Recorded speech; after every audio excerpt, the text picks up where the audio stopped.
Yoo yakkan jirtu maatiin abbaatuu binagaa keessanii ani barsiisaan akka gurmeessaan jedhama. Rambo history freshman course history of Ethiopia under the Horn history code 1012 kan jedhu freshman course unit 2 sin qabadee dhiyaadheera.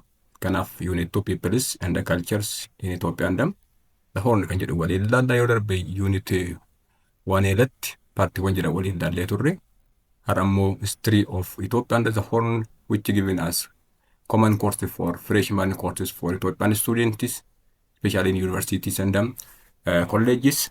So today we are going to discuss about Unit 2, Peoples and the Cultures in the Ethiopia and the Horn. We will discuss about peoples in Ethiopia, about religions, as well as cultures, economic activities, and non-religions in Ethiopia and the Horn of Africa. So let us start from the first subtopic, peoples and the cultures. Ethiopia and the Horn of Africa kan jedhu waliin ilaalla. Keessa Ethiopia and the Horn of Africa gaafa jennu we are discussing about 4 important countries. Because according to history, 4 important countries as located in the Horn of Africa. These are Ethiopia, Eritrea, Somalia, we have also another state warreen kun Djibouti dabalatee maal jedhamu isaan kun Ethiopia and the Horn of Africa jedhamu. Kanaaf Ethiopia and the Horn of Africa gaafa jennu maal ibsaa jirra seenaawwan biyyoota amma maqaa dhiyaafan kanaati. Biyyoota gaafa Afrikaa kan jennu kana. Itoophiyaa tokko, Djiboutiin 2, Soomaaliyaan 3, Eertiraan 4.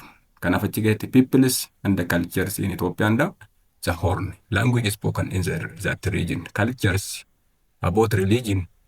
We are going to discuss about these issues under Unit 2. So Ethiopia under the Horn referred to as the cradle of mankind. Keessaa Itoophiyaa fi Horn of African, including Ethiopia dabalatee kuma laf keessaa qaba jechuudha. Bakka argamsa dhala namaati. Because of different archaeological evidences, archaeological sites discovered in Ethiopia and the Horn of Africa, just archaeologists, anthropologists agreed on what as Ethiopia and the Horn of Africa as cradle of mankind, the original land of mankind. Again, also known by this, the region where early civilization were initiated. Kanaafi Ethiopia under the Horn of Africa seenaa keessatti waa gurguddoo lama kanaan beekamu. One, bakka argamsa dhala namaa, the original land of mankind or human beings. Lammaffaan immoo the center of civilizations, bakka argama civilization garaagaraati. Kan argannu waan ta'eef, this about general about Ethiopia under the Horn of Africa. The first subtopic of Unit 2 is human evolution.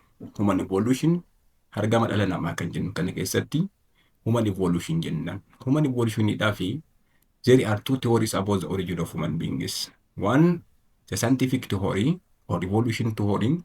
The second theory is known as creationist theory or religious theory. Keessaa akkuma beekamu argamsa dhala namaa irratti yaada gurguddoo lamatu jira. Evolution theory yookiin immoo scientific theory kan jennu, lammaffaan immoo creationist theory yookiin immoo religious theory kan jennu isaan kana lama jira waan ta'eef this indicates about evolution of human beings. So, human evolution is a fraction of history of globe. That even globe formed around 4.5 billion years before present. This is human jennani. Human evolution is a fraction of history of globe. Human dhala namaa kun human evolution kan jennu kun argamsiisa fractionii uumama addunyaa kanaati yookiin immoo gloobii lafa kanaati earth kan jennu kanaadha.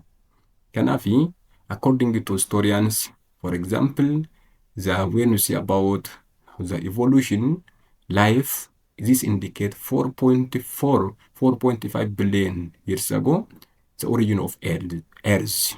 Lafti kana isheen uumamte naannaa waggaa biliyoona 4.5 jedhama. Kanaaf the Earth created or formed during this period, origin of Earth. In this case, the earliest life existed between 3 and 1 billion years before present. Lubbu qabeeyyiin jalqaba the earliest life kan jennuun kana kan isaan immoo uumaman naannaa biliyoona 3 fi 1 gidduutti kan isaan uumaman. Around this area, around 1.5 billion. This means Algerian kingdoms. That means when blue-green algae emerged, small plants emerged around this area. Kanaafi fraction of globe gaafa jedhu so human evolution is fraction of globe when you say here origin of Earth globe kan uumamte naannoo kana. Kun hundinuu immoo processii keessa darbeedha. The process of lafti gaafa uumamtu dhangala'aadha. Kana hundumaa keessa darbitee waggaa miliyoona 1.5 hanga miliyoona 3 gidduu kan jiru. Iddoo kanarraa kaasee hanga iddoo kanaatti kan jiru immoo maal agarsiisa? From 3 billion here up to 1.5 billion. Gidduu kanatti immoo the earliest life existed. This indicate the origin of life. This earliest life gaafa argaman immoo taane blue green algae, small plants, fishes, birds emerged at the 800 million years before present. Deebi'ee immoo naannoo waggaa miliyoona 800 immoo maal arganna? Naannoo kanarraa kaasee yeroo lubbuu qabeeyyiin garaagaraa uumamuu jalqabanidha. Lubbuu qabeeyyiin garaagaraa gaafa uumaman keessaayyuu plants, what we can say animals, small animals, fishes, as well as what mammals emerged around 800 million years before present. This indicates the evolution of human beings. So, kanaaf inni kun maal agarsiisa? Lafta sirraa kaatee danaa dhangala'aarraan jajjabaattaa dhuftee around life existed kan jedhamu naannoo kanarraa kaasee life uumamuu kan jalqabu lubbuu qabeeyyii kun. Kanaaf photographic bacteriaan uumamuu kan jalqaban naannoo miliyoona 3ti. Achiin booddee namni kan uumame immoo naannoo kanarratti jedhamee waan yaadamuuf blue green algae, small plants, fishes, birds, and it is emerged around 800 million years before present. This indicates human evolution. In short, the other one we have also primate branched off placental mammal stream of 200 up to 270 million years before present emerged. Kan biraa immoo akkas seenaa yookiin anthropologists, plantologists jedhanitti bineensi tokko mammal stream divide into two. Kanaaf bineensi rimaa fuutee bineensi kun immoo mammal stream waggaa miliyoona 200 hanga miliyoona 170 gidduutti. Bineensi kun kan ishiin rimaa fuute yookiin immoo garaa ishee keessatti rimaan kan uumame. Kanaaf rimaan kun immoo bakka lamatti cabeedhama. The some primate developed into bongide. The second also developed into hominid.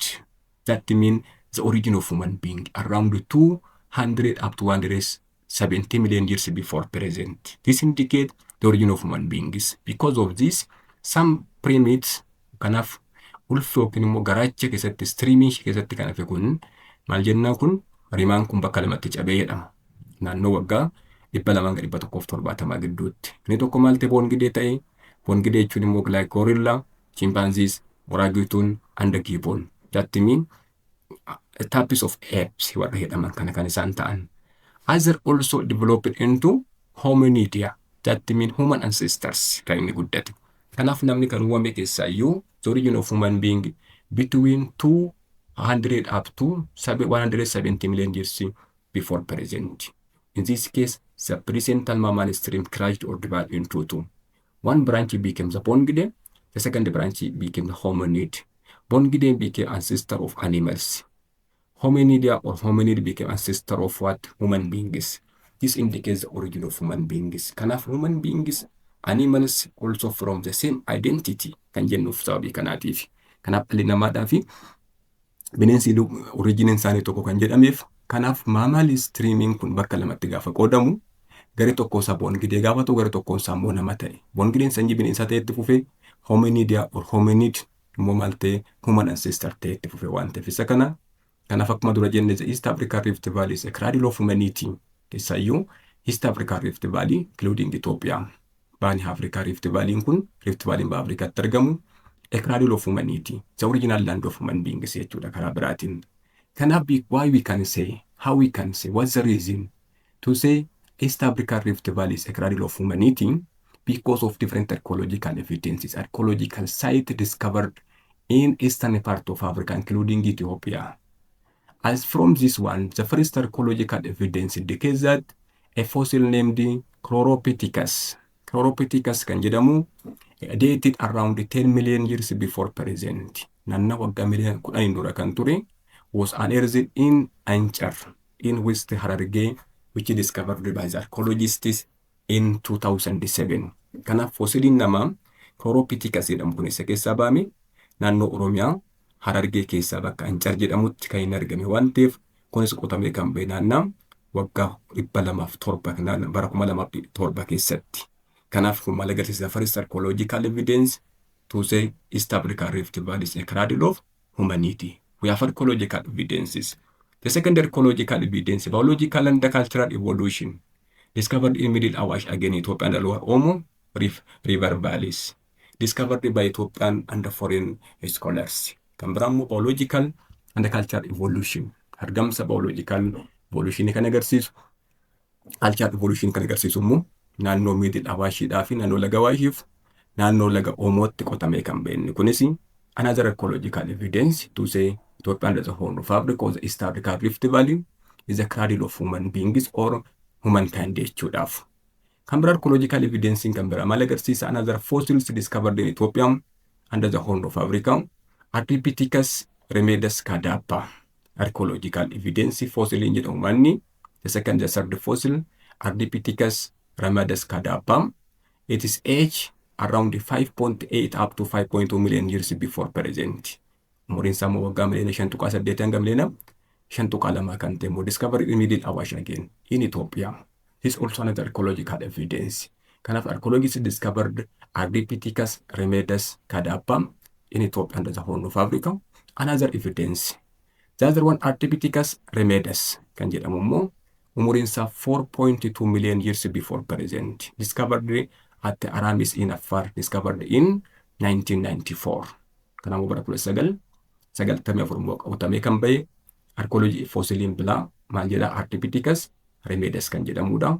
Estimationidhaan umuriin isaa miliyoona 4.2 kan ta'udha. Kan inni argame immoo Aramis in Afar kan jedhamu arganna. Another top thickness were uncovered at Bloodilly, well again in Afar, in Middle Awash. Umuriin isaa almost 3.6 million years before present, discovered in Middle Awash in Afar. Again, this also archaeological evidence. Fossils discovered in Ethiopia and the Horn of Africa. So we can see Ethiopia and the Horn of Africa as a cradle of mankind. In addition to this, the fossils of Salam kan jedhamu, a 3 years old child fossils, named called as thickness affarensis or Salam. Also, more 3.3 million years before present, discovered at Dikikam, Mille in Afar in 2002. Especially it was discovered by the Ethiopian anthropologist called Zarasenai Alamsagad nameedhamuun kan argamedha waan ta'eef kun immoo archaeological evidence mucaa waggaa 3 kun. Kanaaf maal jennaani? Another archaeological evidence, the fossils of Salam. This indicate a 3 years old child fossils called Australopithecus afarensis or Salam, discovered in Middle Awash, especially around Mille and Daqiqa place in Afar 2002 by Ethiopian anthropologist, paleontologist called Zarasenai Alamsagad nameedhamuun kan argamedha.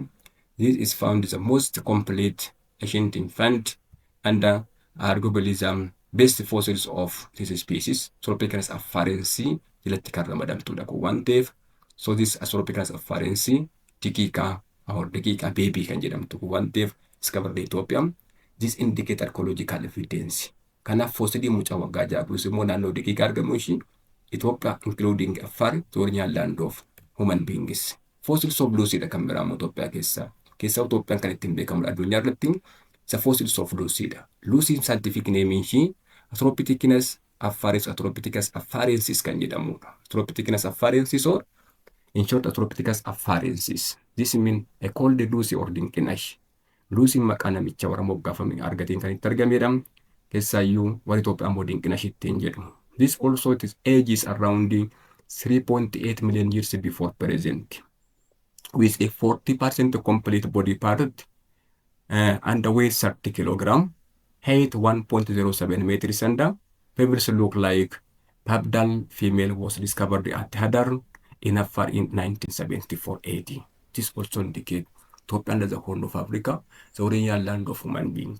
Kanaaf archaeological evidence in bira maal agarsiisa? Scientific name Australopithecus afarensis or Australopithecus afarensis kan jedhamu kun cold Lucy keessaayyuu namoonni argatan just American scientists discovered it. Lucy jedhee maqaatti moggaaseera. Kanaan immoo dinqinash warra Itoophiyaa kan ittiin jedhan umuriin ishii waggaa 3.8 million years before present yoo ta'u with 40% complete parts not distracted kan hin diigamne qaamni ishii gaafa argamtu parsentiin 40 guutuu kan taate. Kun immoo qaama ishii paartii iskuuliidha waan ta'eef isa kana. Kanaaf this indicate body partiin ishii kana kiiloogiraama 30 kan massantu yookiin immoo miijantu dheerinni ishii 1.07 kan taate meetir. Pebbles yookiin immoo teessumni duubaa kun jechuudha. Looks like papdal female. Ol jettee kan deemtu kan fakkaattu. Papdal female. Papdal mean walking in upright position jechuudha. Female was discovered at Hadar in Afar region, especially in 1974. And this is also archaeological evidence. Another Australopithecus anamensis was discovered around Lake Turkana. Kan biraa Afrikaa keessaa naannoo Lake Turkanaatti, haroo Turkanaatti immoo kan argame Australopithecus anamensis kan jedhamudha. Inni kan biraa Anicofact in Australopithecus garri kan jedhamu.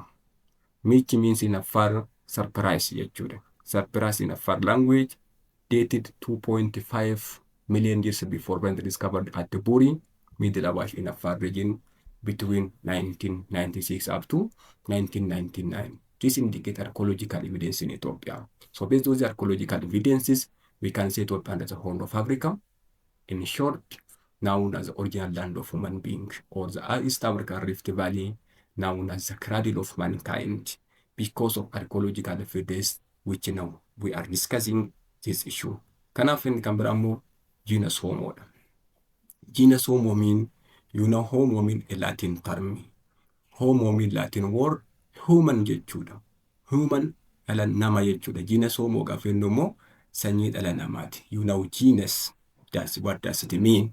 Genus mean sanyii, Homo sanyii dhala namaati. Homo mean Latin word, human. So the development of human brain was the main feature of what? The existence of genus Homo, especially 2.2 up to 2.5 million years before present. Kanaaf namni uumamuunsaa kan agarsiisu, guddachuusaa kan agarsiisu brain size isaati. That means human brainidha. Human brain is the indicator of human evolution, the indicator of genus Homo. Kanaaf dandeettii yaaduu nama dabalaa gaafa deemu dhalli namaa evolutionii keessa jiraachuu kan agarsiisu kana waan ta'eef development of human brain was the main feature of the existence of genus Homo, which existed around 2 up to 2.5 million years before present. This indicates about the human evolution, the what we can say skeletons of genus Homo. For example, this indicates a pananthropologist or chimpanzee, kun immoo gorillaadha. And this one is especially as gaafa ga'u Homo sapiens iddoo danaa isaanii kan wal fakkaatu, joon isaanii yookiin immoo mangaagaan isaanii maal ta'aa deeme fooyya'aas gaafa ga'u baay'ee fooyya'eera waan ta'eef dandeettii yaaduu isaanii immoo gaafa iddoo kana ga'u this indicate about what? Brain capacity isaanii 300, achiin 400, achiin 500, achiin 600. Australopithecus afarensis gubbaa gaafa ga'u naannaa 700. Homo habilis gubbaa gaafa ga'u immoo naannaa 800-900 gidduu. Naannoo Homo erectus gubbaa gaafa ga'u naannaa 1,000 hanga 1,100. Achumaan booda fooyya'aa Homo erectus dhumarratti immoo keessa archaic Homo erectus Homo sapiens gubbaa gaafa geenyu immoo naannaa 1,200, 1,300, 1,400, 1,500 agarsiisa. This indicates the development of human brain was the main feature of what? The existence of genus Homo. Human brain we can measure in what? Brain capacity in cubic centimeter. Kanaaf binni kuni dandeettii dabaluu yaaduun namaa gaafa dabalaa deemu kun genus Homo kan human evolution keessa feature inni guddaan isa kana. Kanaaf archaeologists, anthropologists, paleontologists also distinguish the human evolution based on human brain. That means indicator, the main feature of human evolution kan agarsiisu kana waan ta'eef walumaa galatti isaan kun fooyya'aa deema. Australopithecus bossis kan jedhamu, Australopithecus robust, Homo habilis, Australopithecus garri, Australopithecus africanus, Australopithecus afarensis jechaa gaafa deenyu brain size isaanii maal ta'aa deema jechuudha. Dabalaa fooyya'aa deema. Amma yoomitti amma Homo sapiens.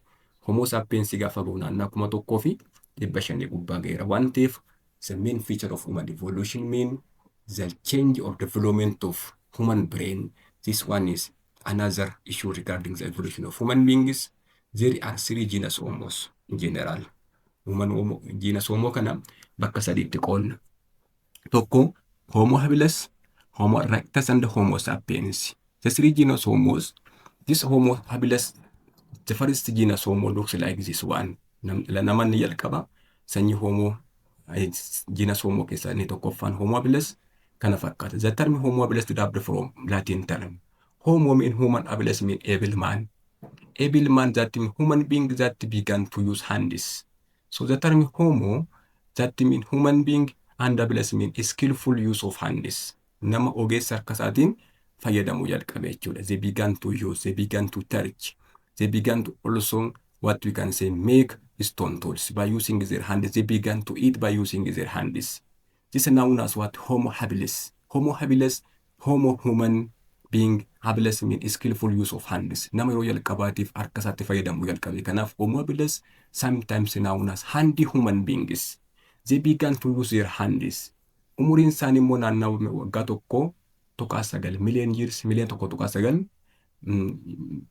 years before President discovered around the lower Oromo again in Ethiopia. Kunis kan argame naannoo Oromootti waan ta'eef isa kanam the third one Homo erectus. Homo erectus also Homo mean human, erectus mean upright. That means walking upright position jechuudha. Erectus fuljanii deemuu warri jalqaban immoo Homo erectus. They lived around 1.6 million years before present.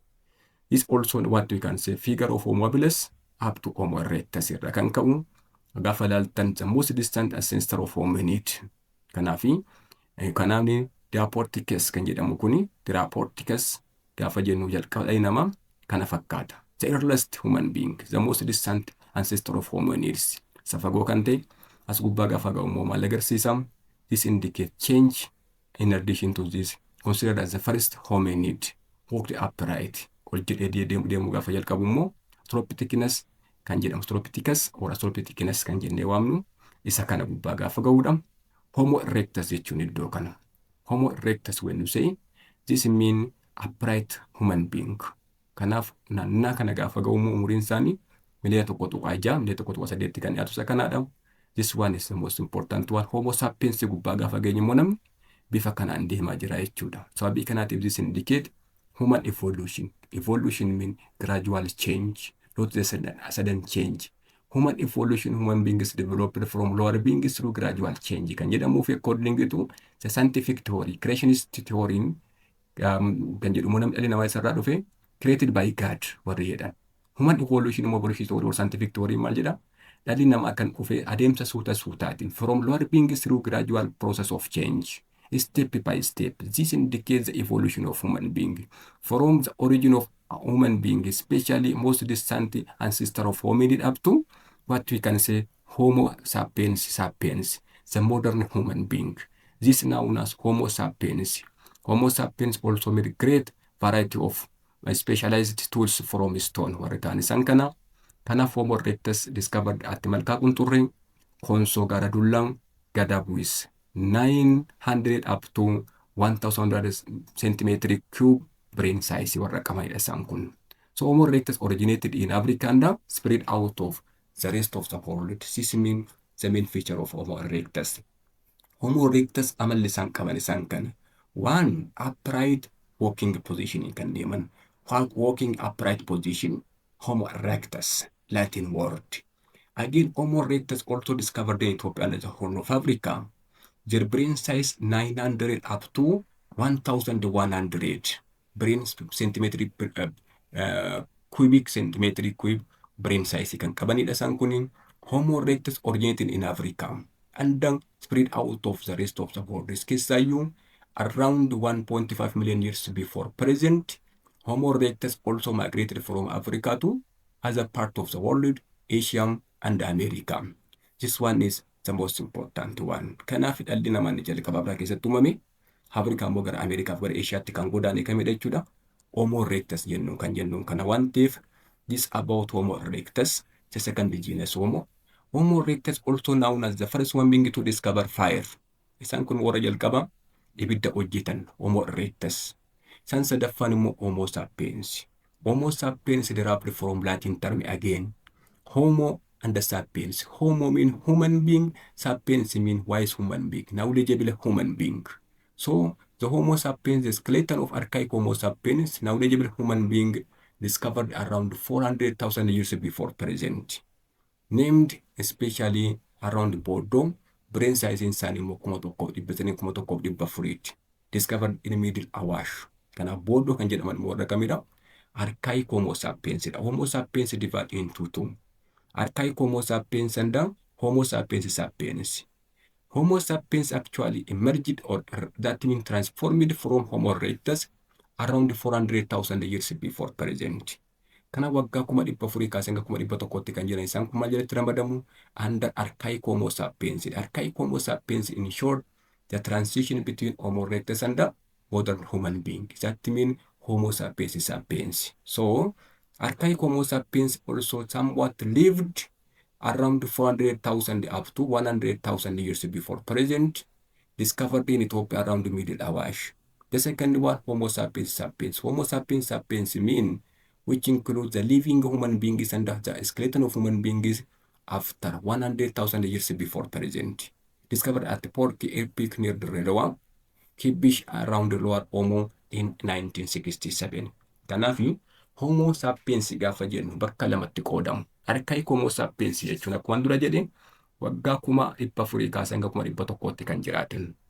Brain size isaanii booddoodhaan waamamu isaan kun. Brain size isaanii immoo 1,100 kan ta'an. Isaan kan arganna.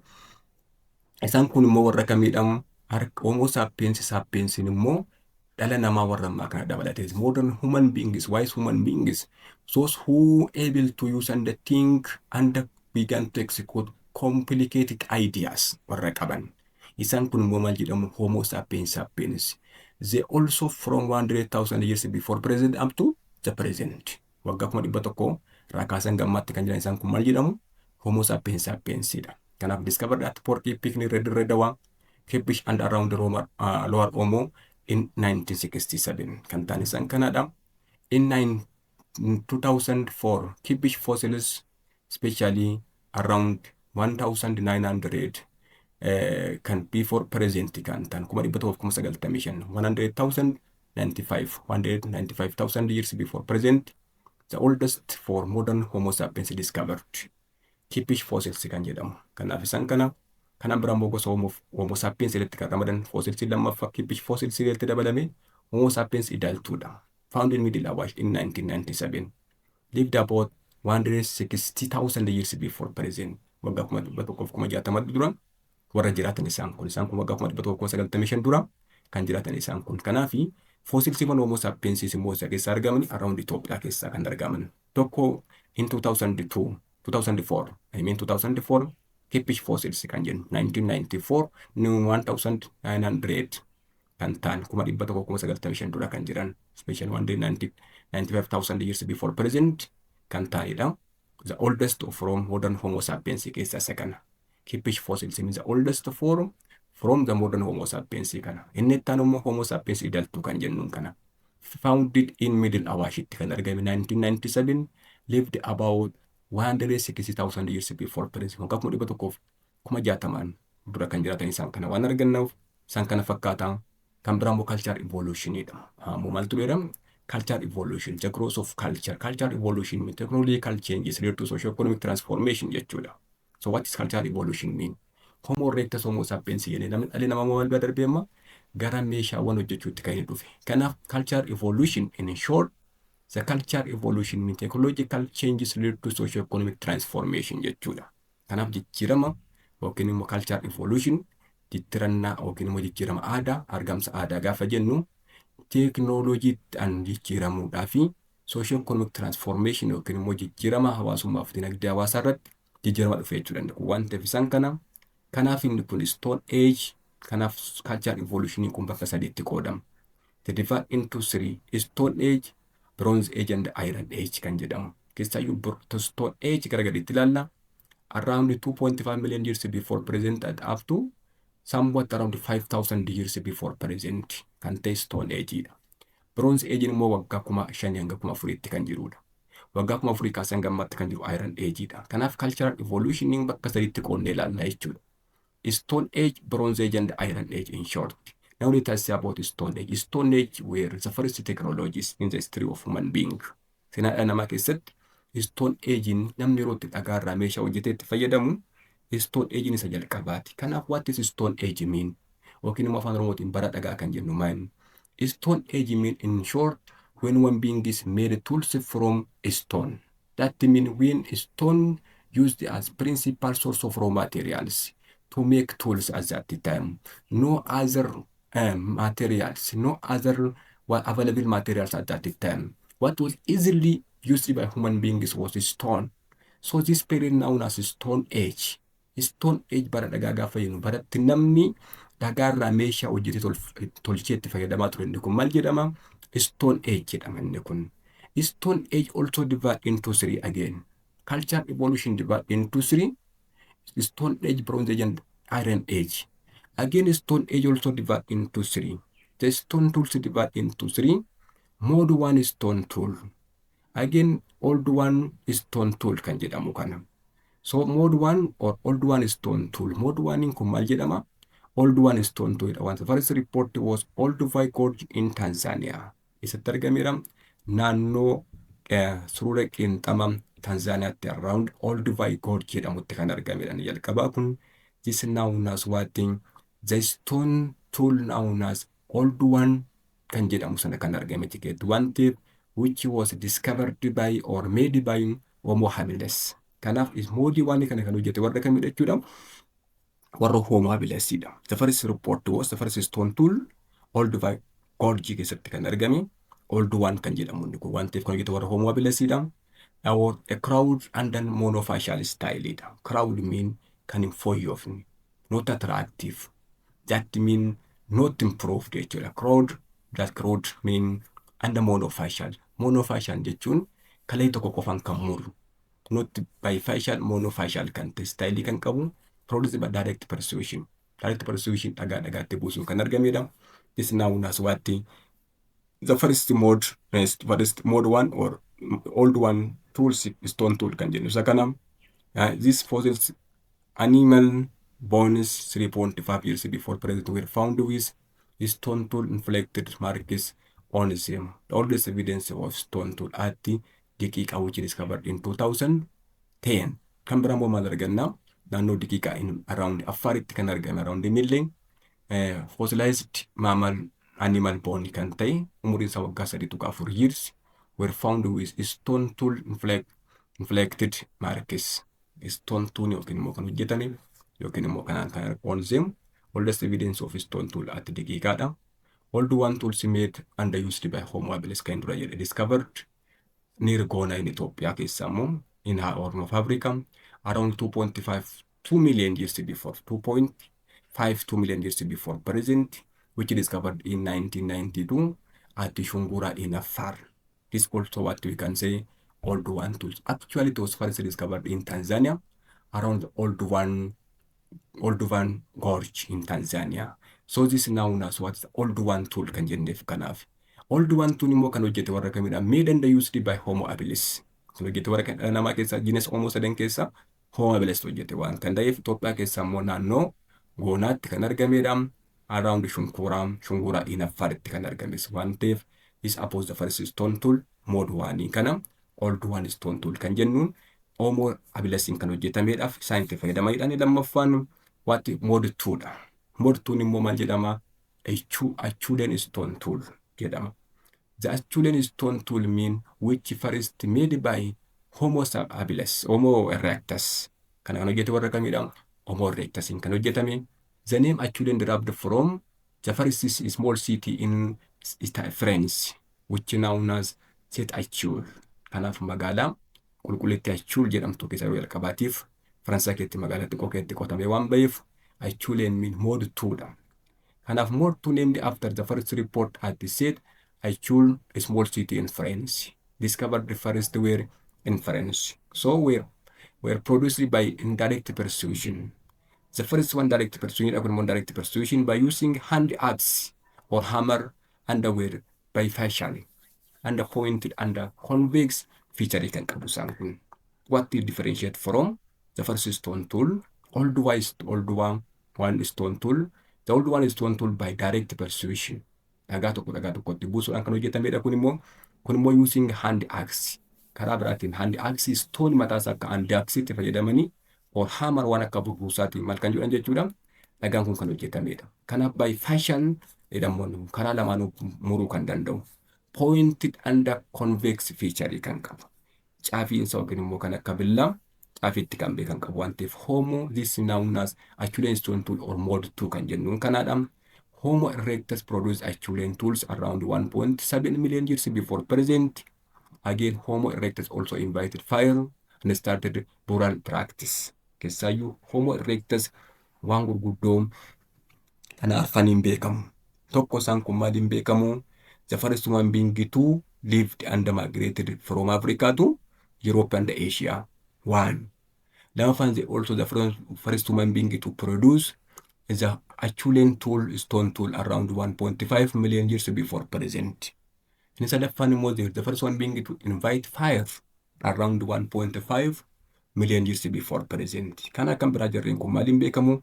Warra jalqabam meeshaawwan dhagaarraa ibidda warra jalqaba uuman. Fire was somewhat formed around 1.5 million. 1.5 million before present by Homo erectus. Homo erectus warra jalqaba ibidda uuman itti fayyadamanidha. And started burial practices. Sirna walawwaalchaa kan warra jalqabanis warra kamidha? Warra Homo erectusidha. This indicates the four main features of Homo erectus. Uummanni isaanii tokko warra Afrikaa irraa gara Eeshiyaa fi Awurooppaatti warra godaanedha. Lamaffaan immoo warra dhagaarraa meeshaa Acheulean jedhamu hojjetanidha. Sadaffaa warra jalqaba ibidda uumanii waggaa 1,105 naannoo isaaniitti kan uuman warra started burial practice warra jalqaba walawwaalcha sirna awwaalchaa warra jalqaban. This known as what? Homo erectus. Acheulean tools 1 million years old were found at Kella, Middle Awash in 1963 again in Ethiopia. Kanaaf immoo ammas stone tooling Acheulean kun waggaa 1,105 kan ta'e old kan ta'e moosatti argameera Itoophiyaa keessa naannoo Kella Middle Awash itti kan argame waan ta'eef in 1963 kan discovered ta'edha kuni.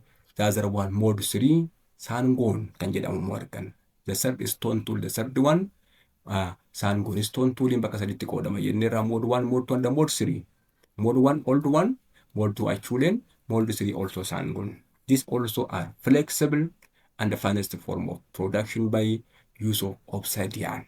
Mala kanaan kan fayyadaman isaan kun waan ta'eefidhaafi kanaaf kan ammoo kan hojjete warra kamidha? Homo sapiensidha. Kanaaf mode 2, 3 produced by Homo sapiens. Sangoon tools around 300,000 years before present. It also discovered at the Gadamota site in central Ethiopia Rift Valley around its ages 200,000 years before present. Kanaaf mode 3 kan jennu immoo which known as Sangoon kun eeguutu hojjete jechuudha warra Homo sapiens hojjete. Naannoo waggaa 300 kan jiru. Kan biraa kan argamu archaeological site in Gadamota kan jedhamu keessatti argameera in central part of Ethiopia Rift Valley. It is ages around 200,000 years before present. This is what we can say stone tools. So stone tools, when one being is use stone as principal source of raw material to produce materials or tools, this period known as what? Stone Age.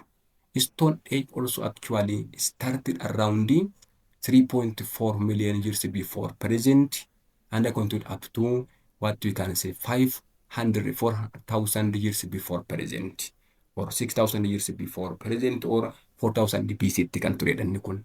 Kanaafi Stone Age gaafa jennu maal jechuudha? Bara dhagaasa jennu kun. In short maal jechuudha? Yeroo itti dhalli namaa dhagaarraa meeshaatti hojjete jechuudha. Kanaafi Stone Age site mean like Gorgora, Ki'oone and Yabaloo in Ethiopia, Middle Awash and Middle East and Gudgud in Somalia has consisted of what information on Stone Age communities. Keessa Itoophiyaa keessa naannoo kamii? Naannoo Gorgora, naannoo Ki'ooneedhaa fi Yaaballoo dhaaf kan argamanidha. Kan biraa immoo out of Ethiopia in Somalia, Middle East and Gudgud. Gudgud in what? In Somalia, in the Horn of Africa jechuudha. Karaa biraatiin this consists information on Stone Age communities. This one is the most important one. So Stone Age also divide into 3 again. Stone tools divide into mode 1, mode 2, mode 3, or mode 1 old one, mode 2 Acheulean, mode 3 Sangoon. Again Stone Age also divide into 3. Period Stone Age especially divide into 3. The first one Paleolithic or Old Stone Age. Paleolithic mean Greek word that mean old stone jechuudha. Kanaaf inni kunis maal jedhama? Old Stone Age. Old Stone Age mean from 3.4 million to 11,000 years before present.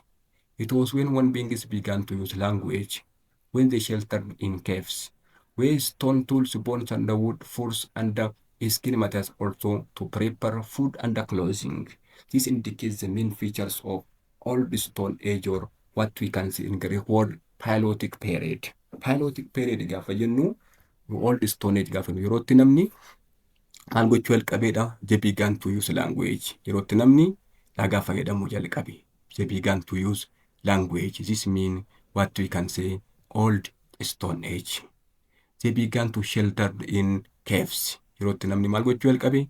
Yerootti namni holqa keessa jiraachuu jalqabeedha. They came out of forest and they began to live in caves.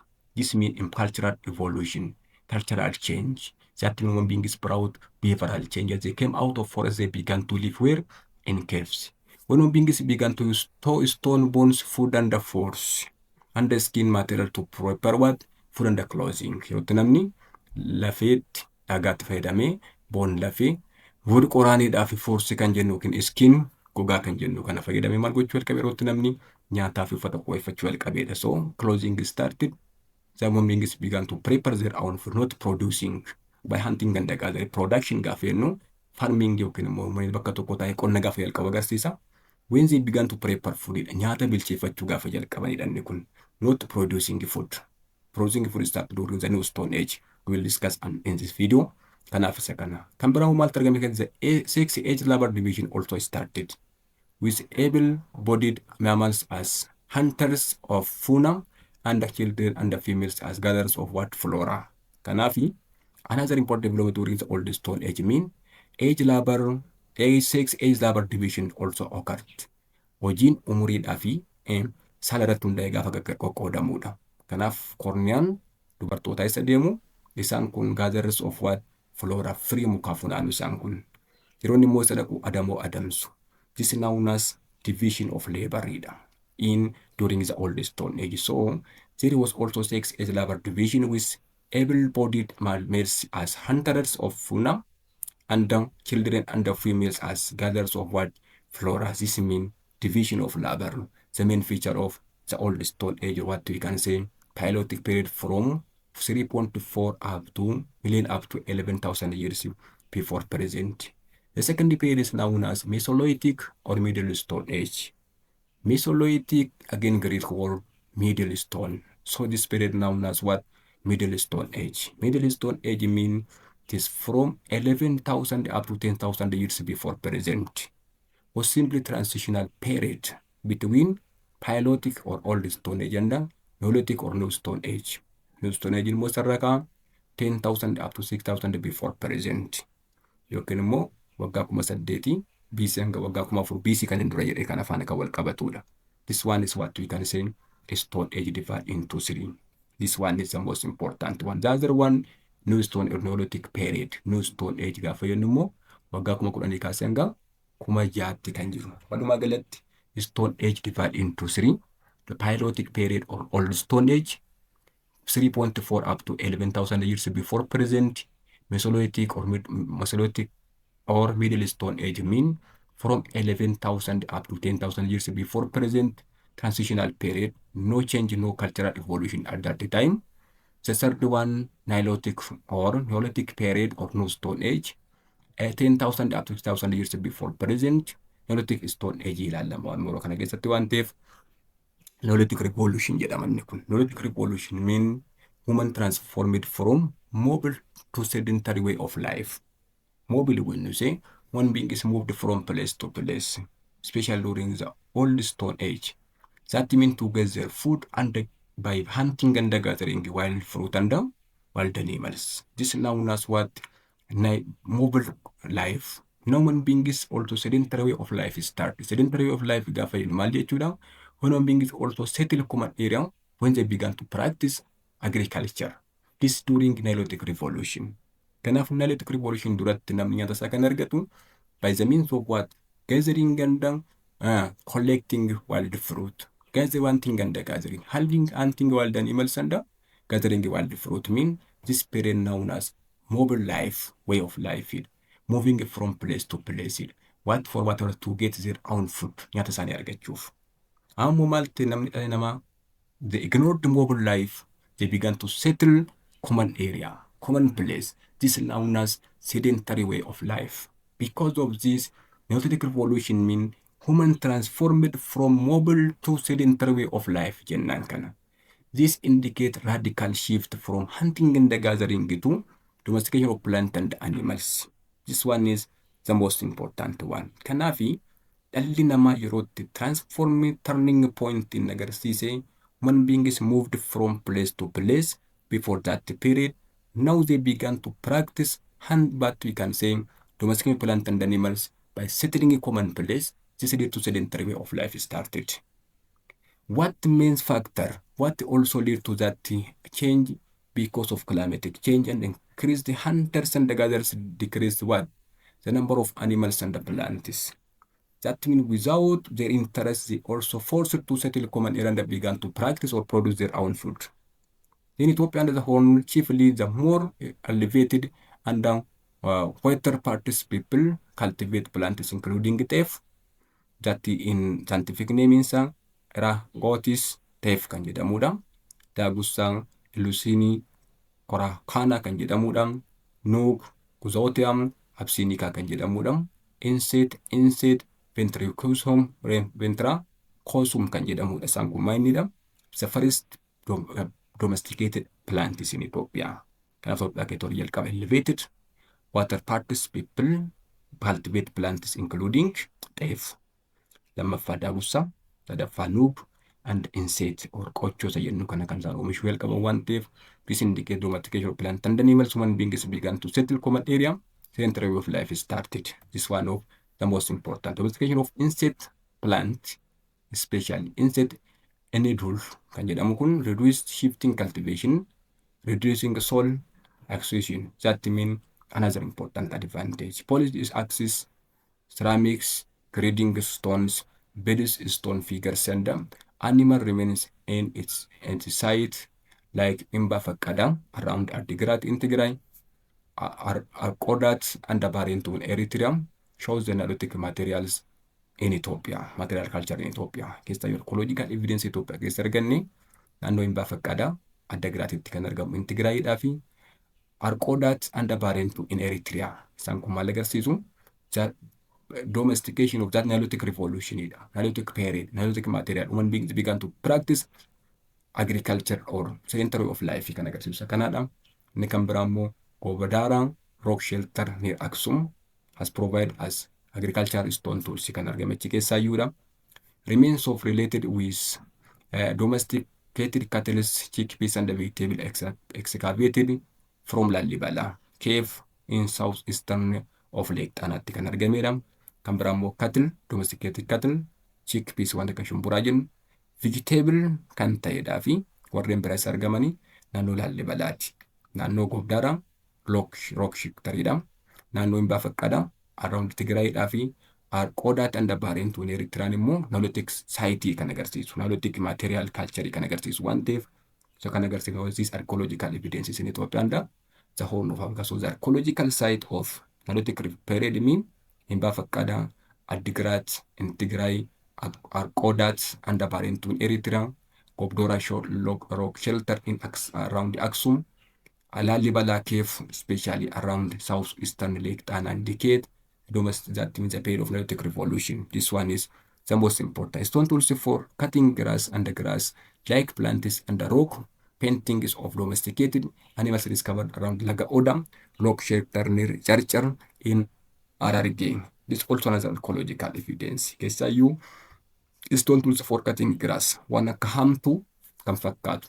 Grass like plants waan akka marga fakkaatan kan ittiin muran. Rock paintings yookiin immoo peentiiwwan dhagaa garaagaraa hojjetaman eessa argaman domesticated animals kan agarsiisan eessarraayyuu Laga Oda rock shelter near Charchar in Hararge also archaeological evidence dha. Domesticated cat also seen around what Lake Basaqa near Matahara, Playa Napata and Kodo in Sudan dha. Kresinica in Libya and Fotajalon in West Africa. This is archaeological evidence. These were among the place of domestication of animals like Nidamawa and the Zebu, or what we can say in this case Bosanidicus cattle that later expanded to Ethiopian as a whole of Africa. This indicate archaeological evidences. Kanaaf Itoophiyaa keessatti naannoo adda garaatti naannoo Somaaliyaa Boorana Eertiraa keessatti immoo Arqoodaayitii and Baarentuu again around Lallibala, around Gobdaram kan argannudha. Laga Odaa in Ethiopia, Lake Basaka in Ethiopia, Sudan keessatti immoo Playa Napata and Kado kan jedhamu argina. Kana biraatti in Libya around Krynicia or Krynicum in Libya, Fujatalon around West Africa. Isaan kun archaeological evidence about what? About domestication of plant and animals in short. Next topic, yerootaan immoo unit 2 part 2 qabadee dhiyaadhu about the peopling of the region 2.3 qabadee dhiyaadha. Kanaaf viidiyoon keenya part 1 kana fakkaata. Yoo viidiyoon kun isin tole warri maatii hambaatu bitaatan share, like, comment gochuudhaan yeroota keessan bira akka ga'uudhaaf gahee keessan taphadha. Yoo isin tole qofa kan kana gootani. Warreen immoo hambaatu biif maatiin taane YouTube keenya subscribe gochuudhaan maatii ta'a. Yoo nu faana turtan viidiyoowwan kana fakkaatan baay'ee isaanii argattu. Comment keessan nu kaa'uun dagatiin jenna. Galatooma yeroo barnootaa gaarii.